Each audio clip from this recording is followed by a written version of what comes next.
Luna is the world's first AI audio description engine. Let's say you're a school today, which is our focus market. You must have audio description on all media you create within the next 3 years. If you're a large school, 2 years if you're a smaller school. I had a meeting today with I think it's the second largest public institution in the country. They were about to go drop $10 million on audio description to help become compliant. And they're going to have to pay a fraction of that. And they're going to get it done in the timeline is so crazy that we're validating it for them right now by literally just doing half over the next couple days. And we're just going to blow their socks off. And I think that's what technology should feel like. It should be exciting.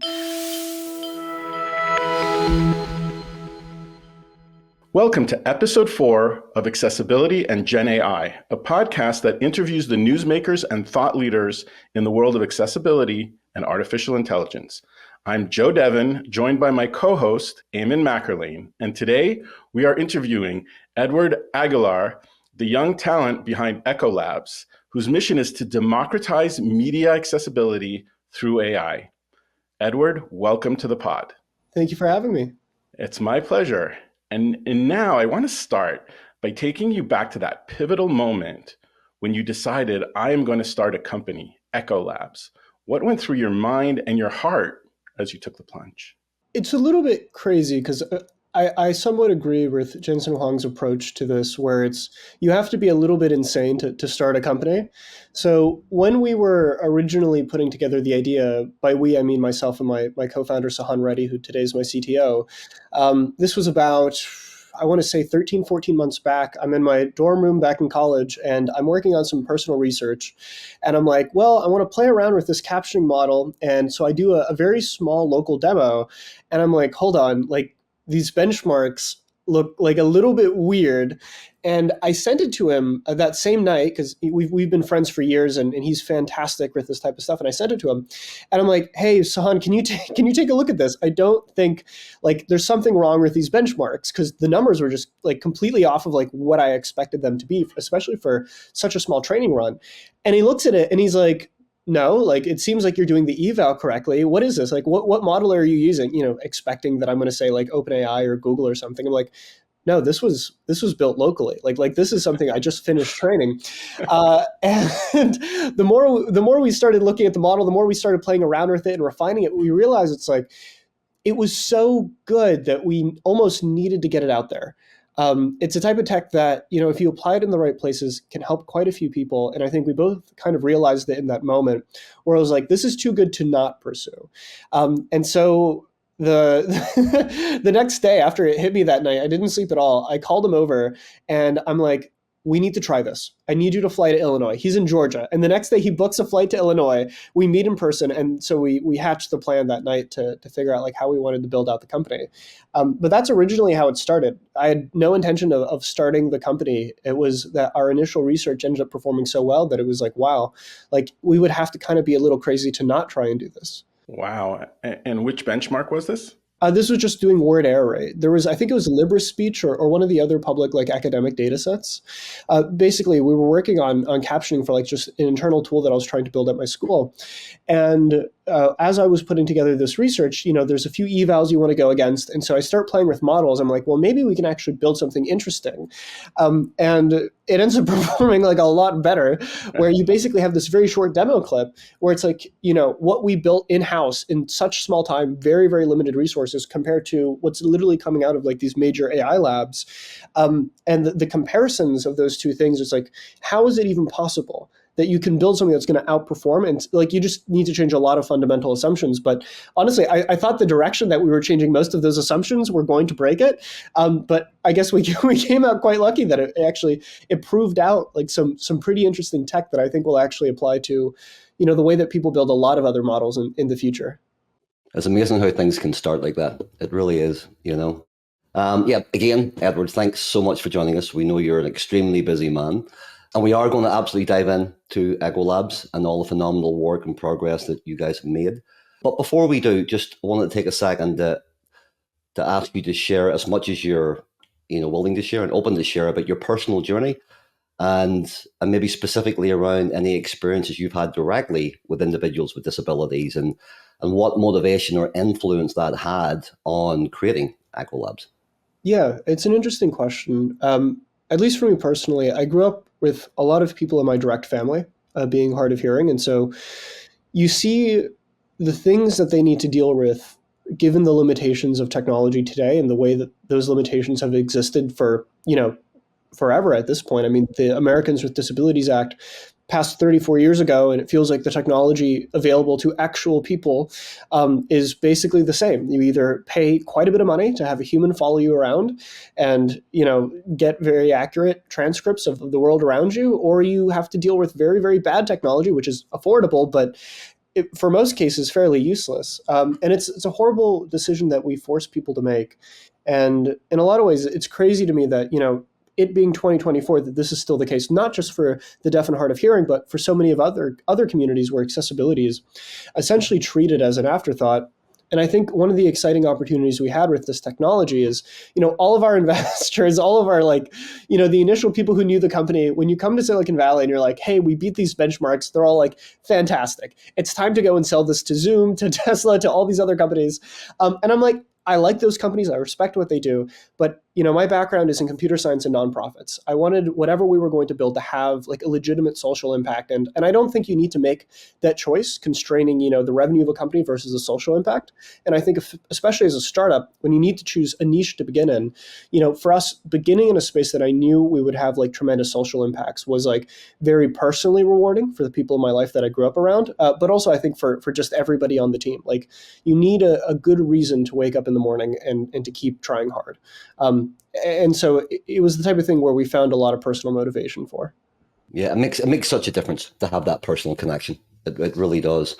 And you obviously always want to monetize, but monetizing for the right reasons at the right time is a good combo. And we'll definitely double click on that social impact and business side as well. But first, I want to ask you a question.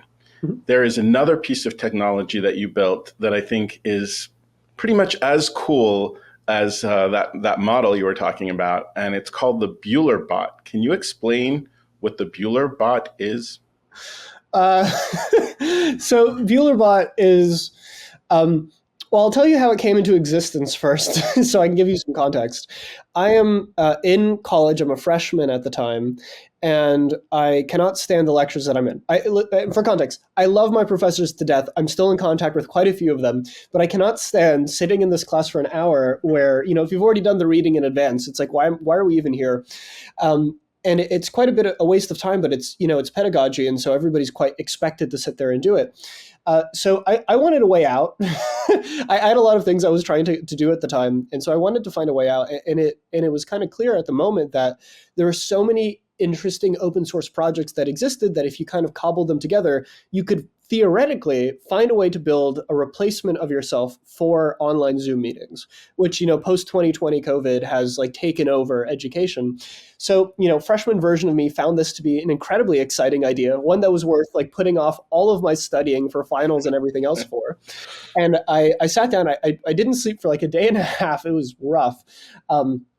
And it was basically this weekend project where I took a lot of these open source technologies where you have like Whisper for some captioning, you have 11 Labs for like some text to speech, and then some you can use some local queries to control the movement of your computer, where basically BuellerBot was born, which was this kind of entity that would live on your computer that you could download, that you would train on your voice clips, like 30 seconds of your own voice. It would sound like you, and you could tell it what Zoom calls you had. And it would show up to your Zoom, and then it would pretend to be you, camera off, obviously. Phase 2 would be you have to find a way to make a video avatar. But it would listen for your name to be called. If it hears your name called during a lecture, let's say a questions asked, attendance, whatever, it would move the cursor on your computer to unmute you. It would say, hey, I'm here, answer the question as a student. You had little things where, it would try and buy you time. If it didn't have an answer, it was generating the answer with GPT in the background, like saying, 1 second, I dropped my drink. And it would say these things, and then it would answer in your voice, and then it would mute itself. And it could do like follow-up questions intelligently. It was actually surprisingly, like, I think we were at the moment where a lot of the students knew about AI and what it was capable of, because the incentives are you can find a way to get out of class or do your homework or whatever. But the general public really didn't. So it was kind of perfect because I had about 3 weeks where I just didn't go to school. And I just had this like running in class. I never heard anything ever. Nobody ever said anything. So I'm actually quite amazed. I don't know if that says more about the technology or the educational system. You could just send a bot on your behalf.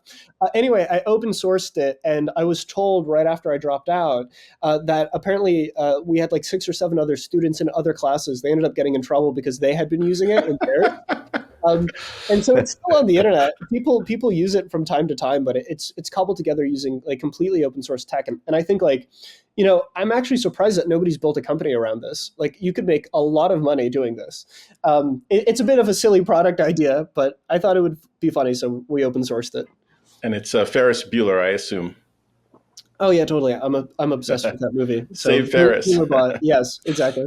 Within our podcast, Edward, we always want to share as much as we possibly can with our audience. So if you'd like to give us an overview just of what your products are at Ecolabs, and maybe share a brief demo of the features and functionality. Sure, of course. So the way most people think about us is we build AI native accessibility suites. So if you think about the world of accessibility today, how institutions, governments, enterprises need to handle it is you basically have a lot of vendors who will do some things and very few people who can do all of it. And we felt that even of the people who could do all of it, or the ones who are doing individual aspects, is that the cost is way too high. It takes a really long time to get these things done. And the intuition needed to actually build these out is really not there. A lot of these products look like they were designed by the DMV in the 1990s, which, when a lot of institutions are already kind of thinking about accessibility as this very, very expensive thing that they're going to have to dedicate, sometimes an entire department to, it really should be as easy as possible. And so the entire focus of the company is how can we do the best we can to make accessibility universal. And for us, the answer to that is leverage the cutting edge technology that exists today and build our own if it doesn't exist, and then package it in a dead simple platform where we integrate directly with your media platforms, with YouTube, all these other places, and you can do captioning, audio description, everything you need to become fully ADA compliant immediately.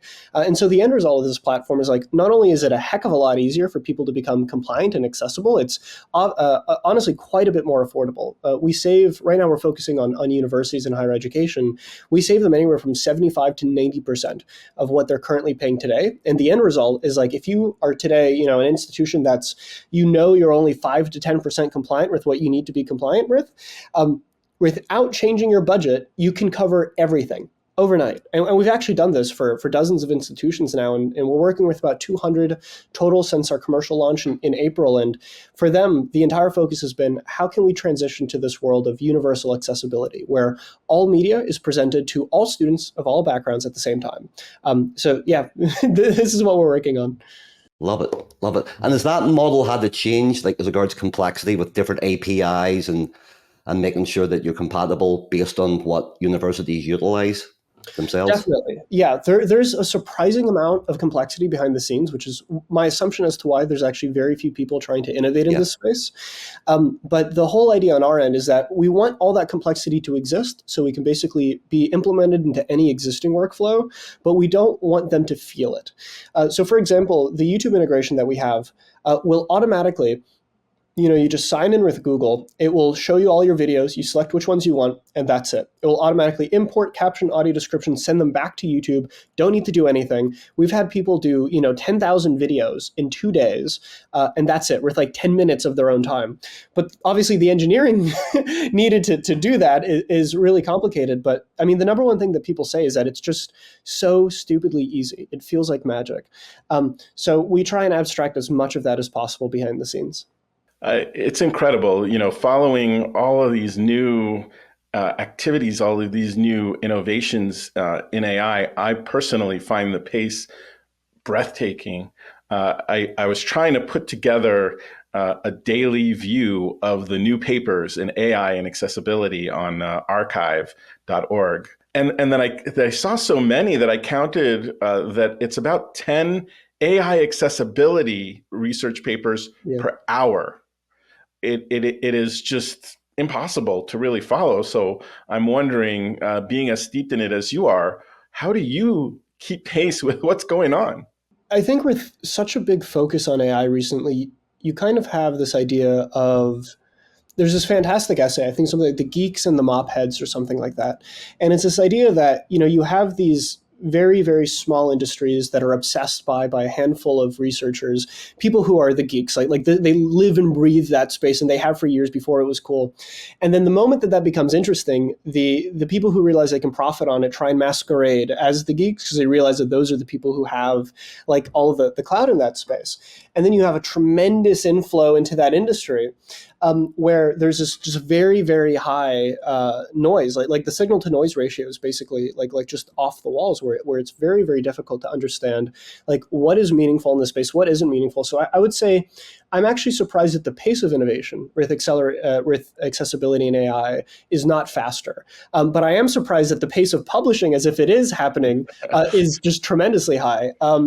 Yeah, I think accessibility specifically needs a much, much higher degree of investment than what exists today. Most papers I've seen are some combination of existing items, here's everything that's happened, or they're like demos that don't have any clear path to commercialization, which is like cool for the people who will read the paper, but that's about it. One cool thing that's helpful, if you haven't taken a look at it yet, is called AlphaChive. It's run by Stanford. It's like alphaxiv.org. And it's basically archive, but it allows people to comment on top of it. So they've turned archive into a social network. And right now it's only filled with the geeks, which is why I love it. Like it's just all researchers. And so you really see like what is exciting, and they've organized into trending and things like that. So you can really, it helps filter out a lot of the noise. So it's a great platform. And I'm not paid to say that. I use it every day. Well, we'll keep it just between us, just so that, it doesn't get that influx. Gen AI and accessibility can be a polarizing discussion. It really can be. And, some people are extremely concerned, and understandably so. And some believe it could be the silver bullet, so to speak. What's your thoughts on that as it relates to accessibility, as it relates to both the concerns and the opportunities that we have moving forward? Yeah, it's a great question. I think the longer that I spend in this industry, the more I realize that I don't think there will be a silver bullet, whether that's AI or anything else. I think this is only going to be fixed by a lot of lead bullets. Like that's the only solution here is going to be a combination of awareness, of investment, of research. AI will absolutely play a role in that. I think our company and the growth that we've seen is kind of testament to people need to be rethinking this. Our ability to create media has entered into the 21st century, but our ability to make that same content available to everybody is stuck in the 20th. Like almost everything that we produce today is still done by a human manually going in, reviewing the entire piece of media. Every website update for legal reasons has external consultants jump in. It's like, it's not only incredibly cost prohibitive, it takes so long that even the people who can afford it are still, there's still like these walls of days between the people who get it now and the people who will get it once they make those updates. And I don't think that's a tenable solution in the long term for, whether or not we want to decide that we care about, everybody in this country, or, for legal reasons or whatever the backing is. Different solutions will be needed. And I think AI helps solve quite a bit of this in the general broad sense of like this amorphous concept of artificial intelligence. But I also think just taking good technology skills and speed and willingness to iterate and applying it to this industry can do phenomenal things. We've discovered that outside of the machine learning research that we do, just purely building a good technical product is not something that's been done in this industry. You have a handful of companies that have been basically given this walled garden over the last 34 years after the Department of Justice has ruled that, with the Americans with Disabilities Act, everybody must do this, and it's going to have to be at human level quality, which basically bars all of these startups from competing with them until we came around. And we're the first ones who have, exceeded human level quality and met it on other benchmarks, which means that we're kind of the first ones to come in and poke around and realize, like, how are you operating like this? There's so much that could be done. And it's not even AI. It's like very basic, things that you would expect would be going on in an industry this large. It's like the major players in this space today do not operate like Google. They do not operate like Palantir or Anduril or any of those very fast-moving companies. So one aspect is the research. I think the other aspect is, if this is a space filled with Boeings, we want to operate like a SpaceX. And that just means immense amounts of iteration and speed, because ultimately that's the only way you're going to build a product that can genuinely live up to this idea of universal accessibility. It is such like a tremendously large mandate. There is no way around it except to move at incredibly high speeds. You give me so many thoughts. I could go in 10 different tangents, but first, going faster than humans, I call that crossing the Rubicon of AI and accessibility, where some field of AI is doing things faster or better than a human being. And every time that happens, it unlocks a lot of good things for people with disabilities. It also causes some fear among people in the industry about their jobs the next day. But I think that's the AI story in general. But speaking about all that iteration, it feels like I blinked for a second and didn't look at the docs of the major AI companies, and all of a sudden they all have functions in their APIs where you can call a function by speaking to the chatbot and then saying send an email, and it's all structured into these functions, calendar invites, that kind of thing. And all of this feels like they're preparing the terrain for autonomous agents. Would you agree with that? And do you see Echo playing having a role when it comes to agents? Are you going to build agents? Are you more focused on foundational models? What are your thoughts on that? Yeah, agents are the type of thing that, you add them to your business plan and then it's going to 10x your valuation. And so I think you see like a ton of companies have entered in this space and they're calling APIs and traditional workflows agents because they realize that it's like this very exciting thing. From what I've been able to see, there's only really a handful of companies that are building like genuinely new agent technology, which is necessary, because I think at this point I've seen every public and a handful of the leading private agent demos, and I can say flat out, nothing works. Nothing today works for the agents that they show you in the demos, whether that's like, I'm going to talk to my phone, it's going to order me food without thinking about it, or it's going to book me a trip to Caracas or whatever. Like, yeah, it will send you an email, but nobody's going to want it to send you an email until you clear it. So it'll do a draft, and that's like the useful thing for it, but you don't really need an agent for that. This is one of the areas of AI that I think it's actually quite difficult to filter out. But this is not to say that I don't think that this will eventually work. I think right now the best benchmark I've seen is about a 56% success rate.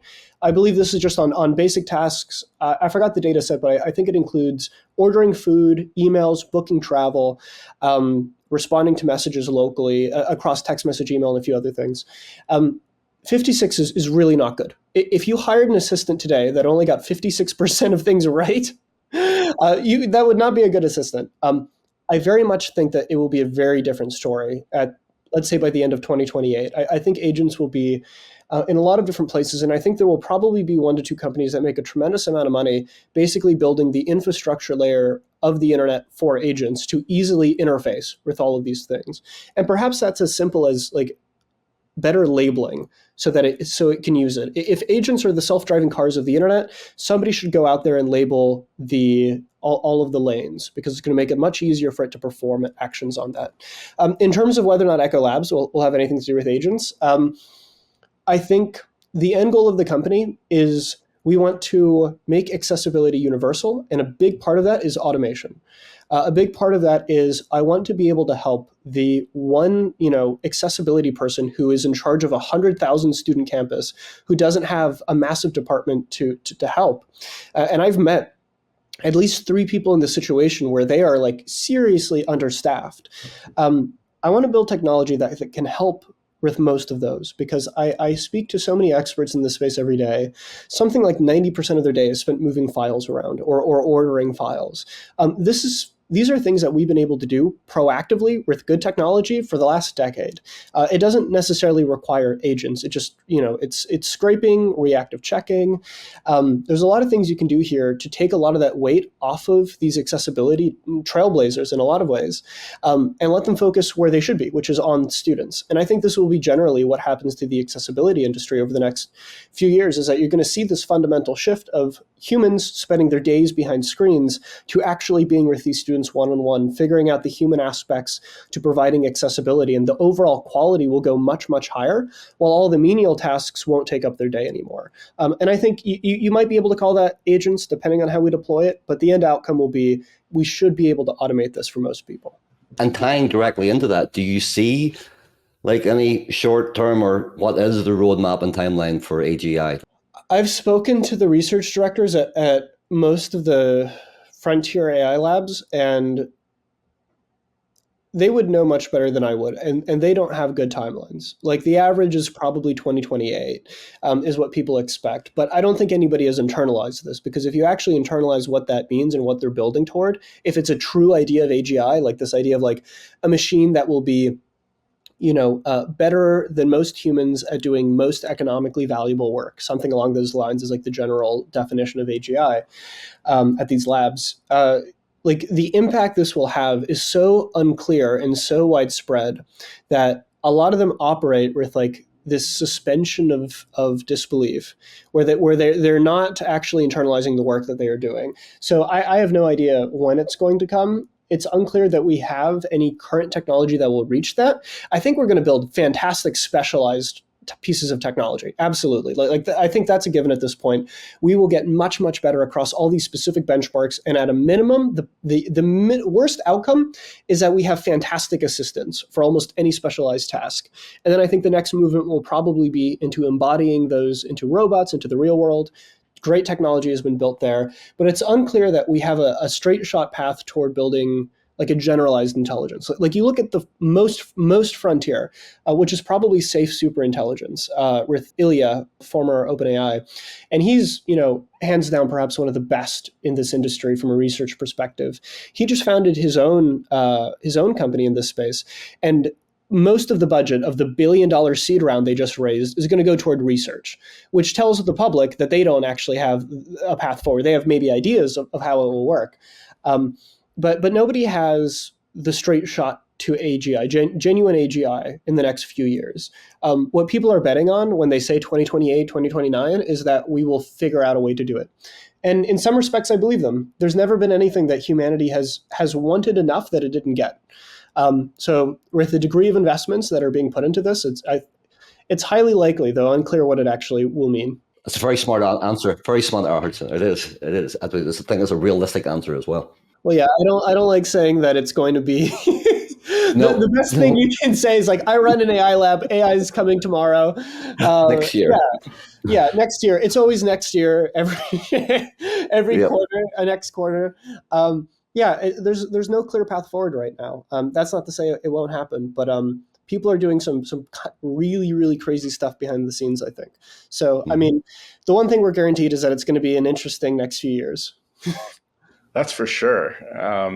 And it's kind of funny that we're talking about this today, because today, as we're shooting this, Geoffrey Hinton, or is it Sir Geoffrey Hinton now? I think I saw that. Mm-hmm. He just won the Nobel Prize for Physics, which was a bit of a head scratcher for his AI work. He's very worried about AGI. But it's funny because I think that ChatGPT 3.5, that was the Turing test moment where these chatbots kind of reached that Turing test point. And I had an interesting exchange recently on LinkedIn, because I've been seeing more and more comments that you look at it and you're like, was that a human?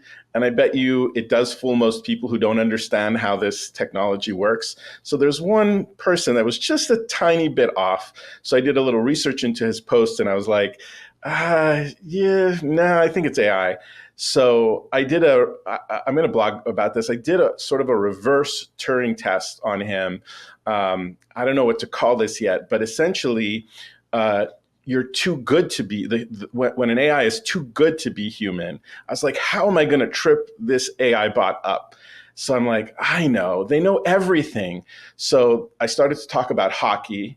And then from there, I switched to a deep question in physics. And I asked it about it. And then I went into a deep question on, I think it was biology or archaeology. And because there is so much deep expertise by the AI bot, it was too perfect to be human. So it's sort of like the reverse Turing test. So I think that is the direction that we're going. We're going to see more and more of this. And we alluded to it earlier, that we're getting these crossing the Rubicon moments, where AI does captions better than humans, alt text better. And what does that mean to the accessibility industry? What I'm trying to say is, are we going to see a lot of jobs being lost in the accessibility industry specifically? Or is it just going to change what the job is? Or is it going to create more jobs? Because if you're providing captions for so many more people, you're opening a window for a lot more people to get involved in anything they dream of. What are your thoughts? The way that I look at it right now is we have very minimal impact on jobs because there's so much pent up latent demand in this industry, where we just commissioned the world's largest accessibility study to date. And we're going to be publicly releasing the results here in about 2 weeks. But one of the headline figures that we're already seeing is that about this, by the way, this is self-reported data. So self-reported institutions on average across the country, by the way, we have a sample size of about 25,000, so it's tremendous, are saying that about 92% of their content today is not legally compliant with the laws they know about. So the ADA, but there's also state level, there's local level stuff. And that's, sorry, Edward, that's domestic, or this is in the US. you just domestic? The average institution has about 92% of their content not compliant. So that's either no captions, no audio description. Often it's a combination of both. And this is average. So what it means is that you have a handful of people that are maybe only 30 to 40% compliant, and most are like nowhere near that. And it's taken us 34 years since the ADA passed to get to that 8% compliance that we have today. And the Department of Justice earlier this year has said, you now have 2 years to cover the remaining 92%. Most of the conversations, private conversations I'm having with CIOs today, or any leader at these institutions, they're calling it the accessibility crisis, where they have no clear path to fixing these items. And then they hear about us and they're like, okay, this is incredible. We can keep our budget the same, cover all of it, maybe create a new budget if they didn't even have one before, which is often the case. And then they have a clear-cut solution to how to do this. And also the time, obviously, with us automating most of it, makes it possible. So the end result is that you're going to be able to cover all of these students. But, kind of getting to your question, that 92% of demand is something that would have never been served because of how expensive this is. It's something that just wasn't available. And so when you offer a product on top of it that can then take care of all of that, the result is that you have so much more market. And ultimately, our end focus, our end dedication is to the students. The way that we measure our success at the end of the day is how many students do we give access to their media, to their education, frankly, versus how many we had yesterday. That's our primary growth metric. A lot of people will index ARR or a number of customers, and that's nice for investors and financial reports. But ultimately, I think we will be successful if we focus on how many students do we get access to their education tomorrow versus today. That's our entire focus as a company. And I think the only way to maximize that number, if as an industry, accessibility or education, we want to say that we believe in universal design learning, is to do it this way. It's to automate a big chunk of it. Otherwise, you're going to have what you had for the last 34 years, where so many students just will pay tuition for education they do not have equal access to, which is absurd, especially with how expensive tuition's getting. What does your interaction look like with those individuals with disabilities, both from a student perspective and do you have employees with different disabilities? Or just like, what does that engagement look like, both internally and externally? Yeah, absolutely. I don't think you can build a good accessibility company, or at least call yourself, ethically a good accessibility company if you don't invest heavily into this and you don't surround yourself with those people. Internally, we are, I mean, incredibly well represented. I think it's 1-to-1. And the remainder have, we have people here who were court stenographers. We have people who were special education teachers. We have people whose direct family, their daughters, their family members are hard of hearing or deaf. And I think for them, it's a big reason of why they come and work here is they realize that we can have this, phenomenal impact on people that just isn't possible anywhere else. Like it almost feels like nonprofit work, I think, to a lot of people, which is, why I love it personally, because that's most of where my background comes from.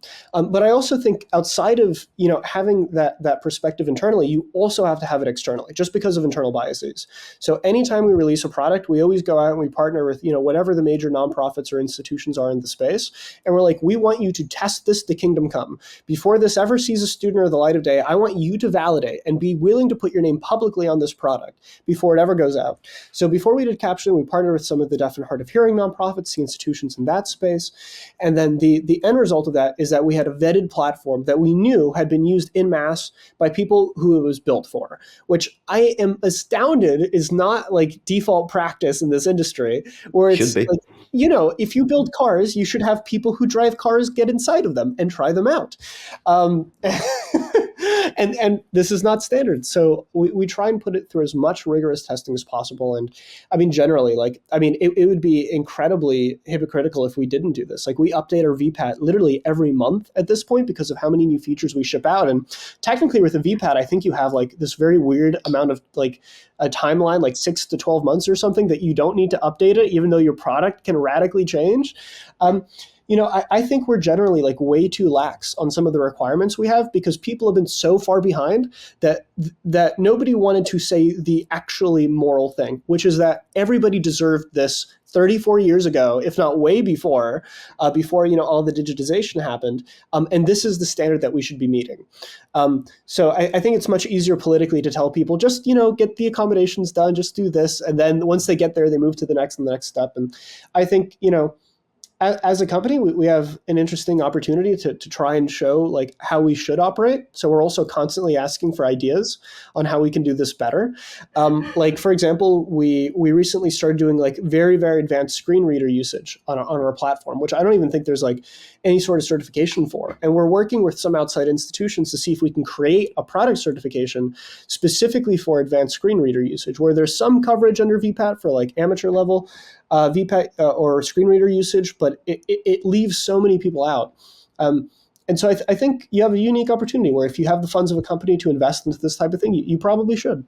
Again, so this brings up so many thoughts in my mind, particularly VPATs. It's actually something I've been working on, modernizing the VPAT, because it's not agile. It was built in a whole different time when everybody was doing the waterfall methodology, and we still have it today. It's kind of ridiculous that we have 2-week sprints and then 6 months, 1 year, sometimes 2 years VPAT updates. So I'm glad to hear that you're innovating from this perspective as well.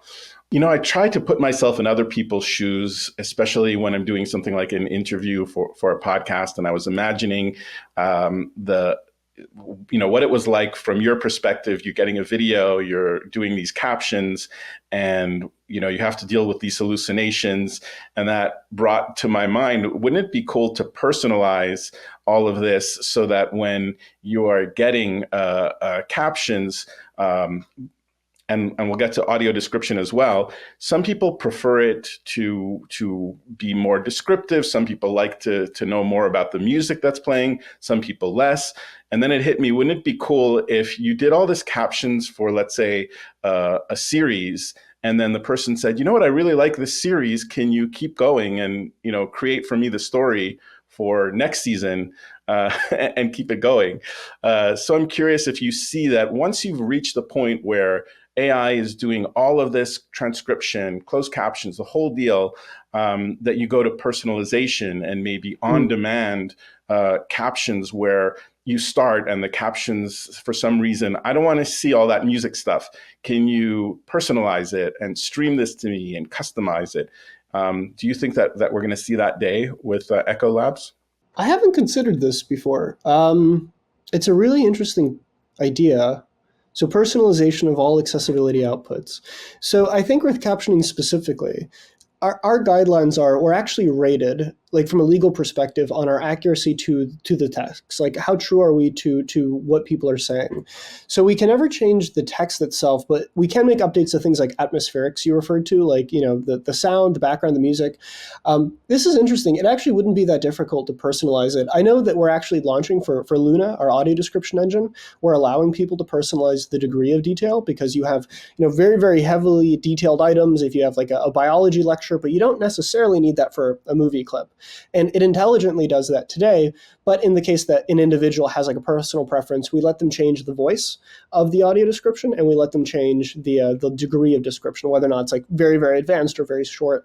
And these are actually very easy updates to make. I mean, you're basically passing your updates into whatever generative LLM model you want, and then you pay them a fraction of a cent, and now you have the personalized output. Like it wouldn't be that difficult to roll this out. I think personally, like most of the features we want to focus on are going to be about how can we make this material more useful to people in the long term, where let's say you focus on education specifically, you have these captions, you have this video description. How can you create study guides, which aren't just based on the transcript, but let's say you've got a professor on a whiteboard, drawing up these like economics diagrams.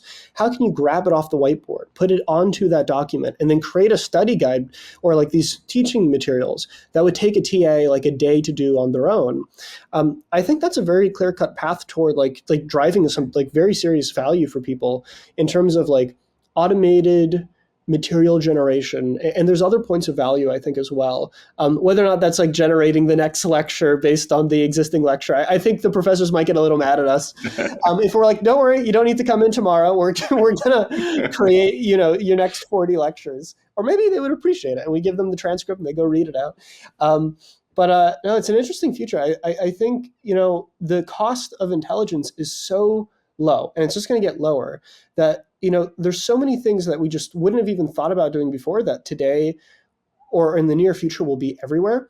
Like I didn't take many classes when I went to college, but one of the ones that stood out to me in econ was this idea of like what you can do with oil based on the price of it, right? So when the cost of oil is like $100 per barrel or something, people are only going to use it for machinery that will have very high value outputs, right? You're going to use it to for your cars, you use it for whatever economically like very valuable means that oil will be put into. But when the cost of oil decreases enough, that's when people start making rubber ducks, from the plastic. And that's so absurd. It's so over the top that if you lived in a world of only, $500 barrel oil, you would never even conceptualize doing.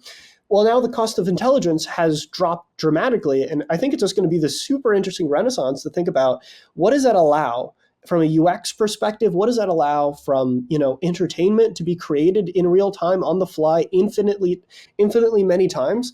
Like, I don't think anybody has a coherent vision of how it will impact the future because it's such a big update. Like with that technology, you could theoretically generate 1 million versions of a Netflix episode and then run through everybody's watch history or an individual's watch history to try and pick out from those 1 million generations which one you think will be the most effective version of it. So you can generate engaging versions of entertainment from scratch. And then I don't know where that leads us ultimately, like kind of spooky, but it's so interesting what you could do with it. I don't know. Again, it's just going to be a very, very weird next few years. Edward, I could listen to you all day. I really could. But we want to be really cognizant of your time. But the two kind of an A-B question I wanted to make sure to get in was what's there been like, and truly, I'm sure there's been multiple inspirational moments to your career up until this point with the work that you're doing that's really, just been made you proud of the work that you're doing? And B, how has that progression and that growth, that like exponential and like incredible growth that Echo Labs has taken over the past 2-3 years, how have you been able to maintain that startup mentality and that hunger and that culture as well? I know that's two separate questions or two pretty heavy questions, but I want to make sure to try and get them in. I think at least to the second question, it's true that we've been able to achieve quite a bit. I think over the last year, like from an absolute perspective, I think we've grown something to, I think it's actually an order of magnitude faster than what our like most optimistic investor predictions were for our first year in business. Um, but our goal is not a relative improvement or growth. The end goal is a very simple mandate of we want to make accessibility universal. Like that is the end goal of the company. That is what we will live and die by. So if we make $100 million next year, but we don't do that, then nobody in this company will feel relief to stop. You need to have that type of goal. I think all great companies have like a very clear end goal of like, this is what you are fighting towards. And sometimes it's just an abstract concept, but the point being that you will never be able to reach it. You must always keep pushing toward it. I think perhaps one of the best examples of this is just SpaceX's. It's just so concrete. Like we want to make, humans a multiplanetary species. We want to go to Mars, and they will somehow go to Mars, and do all these crazy things. I think, it's not an official company principle, but I had somebody come into my office yesterday, and they had like grown their startup from like nothing to, I think it was 150 million ARR in like 2.5 years, this crazy growth. And he told me that him and his co-founder had never celebrated, like not once. They never celebrated the entire time. And everybody around them thought they were crazy. And the reason is because to them, they had like this thing between them and their co-founder of like, what's next? Like, what are we actually doing here? It's not to celebrate. Like what is okay, we hit this milestone. What's the next thing we need to do? And I think you see that as like as a common thread in people who do these very, very big things, is that they seem very big. But if you ask them what they're actually working toward, it's often so outside of reality in its ability to eventually be achieved that it's like they will always push themselves to just keep running toward it. You have like a never-ending hamster wheel in a good way. In a good way, because I think like money is not your key goal. Money's not your core goal. Money's not your core goal, and having a mindset to achieve something else that can be much longer lasting and much more fruitful in the long run. No, I think most founders treat their companies as like a game of skee ball. The goal is to just keep throwing the ball, and the idea is like you want to hit just in that perfect place, and then right in the middle, get all that money, and then you take your tickets and you go. I like playing it like pinball. The goal of pinball is to keep playing pinball. Like you just want to keep playing again and again and again. Keep putting quarters in. Like the reward for being good at pinball is you get to keep playing. And I think that's the best way to do it, because if you're thinking about the money, it means that you're thinking about what you want to do with that money. And it probably means you're living some sort of deferred life track where what you're doing, 8 hours of your day at minimum is, preparing to go do this other thing. And it's really unfortunate. And it's one of the biggest reasons why I dropped out to start this, is that I realized it's like I was telling myself, oh, I need to do this for 4 years, go to university, then go get a graduate degree for another 4 years. If I'm lucky, we'll do it in 6, and then I can go do what I want to do. There's no reason to do that. In most cases, there's no reason to do that. I mean, I'm not a doctor, so I'm not working in like a legally prohibited area. So the metric is, can you do it? Like, can your results actually function? And if that's the case, as most parts of life are, then you just want to figure out like where you want to keep playing pinball, I guess. And so that's the way that I look at the company. That's pretty cool. It really is, man. It is. It's very what is that? Founder mode? What was it called? Oh Founder mode? Yeah, everywhere. Yeah. Yeah. I have a friend who put it on a hat, and I don't know. People are and made $1 million, right? Selling the hat. Yeah, but come on, it must make you feel good at the same time.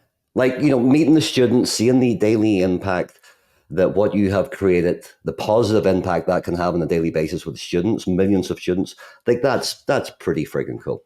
It is. Yeah, I mean, I spend 15% of my week at this point just talking with the end students or with the customers. And it's like you need to have a reason to wake up in the morning and just do a ton of effort all the time. If you don't have that, you're not going to get very far, especially if what you're doing is very, stressful or whatever it might be. So yeah, having that is like a very, very clear motivation, I think, to everybody on the team, where it's like, I will do all of this. And not only will I make a good amount of money doing it, but I know that I will solve this for students, and whether or not the company is successful, it will not go back to what's before. I mean, we're playing against, these titans of industry that I respect in a lot of ways, but have, 1 to 2 orders of magnitude more employees than we do. And the way that they will do business will be forever changed, regardless of whether or not we exist 2 years from now. Like, I don't think this industry will ever slide back after the work that we've put out here. I don't think that's going to be possible. And so I think that's also a very motivating factor as well. Could you go into a bit more detail on Luna, your audio description project? Because I think this is one of the fields where there's not nearly enough audio description. It's almost impossible to scale that unless there's an automated way to do that. So I'm pretty excited about it. And also, please go into the differentiator. What is your approach that makes you a leader in beating these benchmarks? I'd love to understand that. Yeah. Okay. So Luna is pretty cool. I don't know if you've seen a demo yet, but to kind of explain it at a high level, Luna is the world's first AI audio description engine. Nobody has ever built an audio description engine before, and it is fantastic. It beat our version of the Turing test, where we put it in front of 1,000 students and we gave them, half of them were Luna, half of them were, $18 a minute human expert audio description. It's crazy that it costs that much. And 87% of students preferred Luna. They thought that we were the human version. So we passed our own version of the Turing test there, which was incredibly exciting. I mean, our goal was to get 50%. Like, we wanted to be on par. That would show that people couldn't tell the difference. But if you get 87%, they know the difference and they prefer it, which was, that was so elating, I think, to the entire research team. Saves us a lot of month of R&D, like ready to go to market. And the exciting thing about Luna is, let's say you're a school today, which is our focus market. You must have audio description on all media you create within the next 3 years. If you're a large school, 2 years if you're a smaller school. The Title II DOJ regulations put that into effect. The only way to do that today is to spend between $15 to $18 per minute, and to wait 5 days per video, best case scenario. If you're uploading a lot of videos, you're going to wait forever, and you will eventually get it back. You will be dramatically poorer than you were before, and the quality of those videos is not very good at all. They will have humans go in and write the items, and then they'll have a very, very robotic voice do the description itself. And the end result is something that nobody wants to listen to, regardless of whether or not they need it, because it's so, like, we've had a lot of people describe it to us as like nails on chalkboard. Like, they would rather have not had the audio description despite it being an accommodation request. That's like how low the bar was. So the exciting thing about Luna is that it sounds incredibly human. It's beautiful in the way that it slides into the video itself, where, let's say you've got a video that has this background noise, and let's say it's like a symphony, some music in the background, and the scene changes, so it's time to describe it. The video will pause, but we have intelligently found a way to extend that soundtrack behind the scenes while we do the description. And so it feels like it's actually a part of the video, that it was done in post-production in that lab when the original piece of media was created, which is how it should all feel. It should never feel like an overlay, whether or not it's for a website or for a piece of media. It should feel coherent. And the great thing about all this is, like, not only is the end quality preferred, but the cost starts at $4.49. So it is literally like a fourth or fifth of what people are paying. And for some people get it even cheaper than that through like Internet too. We have a partnership with them, and it comes bundled with captions for that price. So it's like even cheaper, and it generates in less than a minute. So you can upload a 10-hour long video in 60 something seconds. You'll have this end piece that's ready to go, on par with the subject human matter expert. And the result is that, like, these schools that we work with are finally able to, like, first off, breathe a sigh of relief. Like, I had a meeting today with, like, I think it's the second largest public institution in the country. They were about to go drop $10 million on audio description to help become compliant. And they're going to have to pay like a fraction of that. And they're going to get it done in, like, the timeline is so crazy that we're validating it for them right now by literally just doing half over the next couple of days. And we're just going to blow their socks off. And I think that's what technology should feel like. It should be exciting.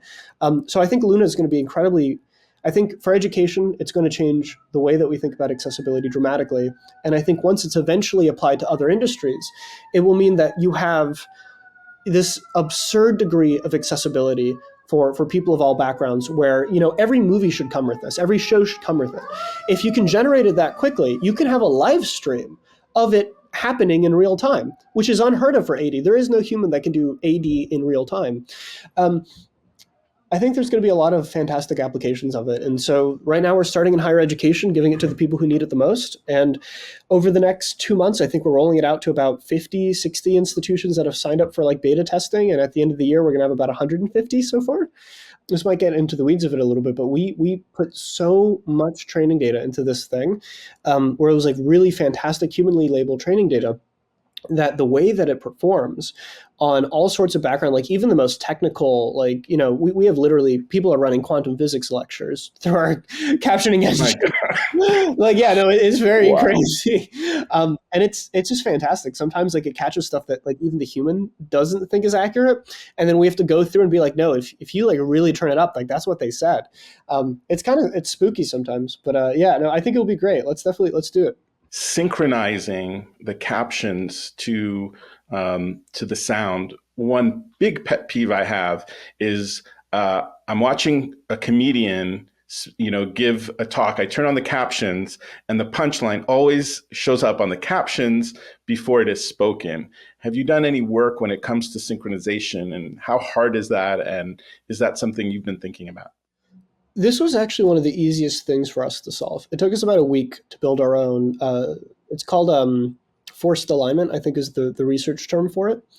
And there exists open source forced aligners. They were academic projects, and they got like 80% of the way there. And the ones that they got off were off maybe by like 30 seconds tops. So most of the industry just decided, hey, we'll use this. And then, we'll be fine and we'll save some time there. Like they decided it was good enough. So there's very little actual research onto how to improve it. And when our team got on it, it took us, I think it was like not even 7 days. And that's not to say that we have a fantastic research team, though we do. But it was because there's been so little, like this is a big part of my frustration with the accessibility, like technology that's available today. It's like you could tell that the reason that that's even an issue is because people were not willing to invest into it and to build new technology for it. Because if they did, they would have found very quickly that it's actually a very tractable engineering problem. And so it's quite unfortunate. But the good news is that the end result is that, you have a version now that does work, that will not spoil like comedy for you before it happens. And the hope is that in the next couple of years, this will be default in any environment, whether or not, you're watching this guy on YouTube or on Netflix or, in a lecture for some reason, you have a very, very fun class, you get to watch comedians. That's the end goal for that. But I think there's a handful of items like that it's like, it's crazy to me that it's not already standard. Like, I think the world is fundamentally rate limited by the amount of people who care enough to go do a thing.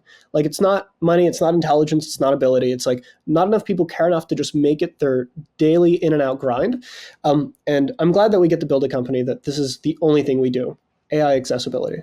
Please put an API on this, because I would love to build something that takes your API, takes the comedy that I listen to, and then I'll just superimpose those freaking captions onto the comedy, because it'll be so much more fun.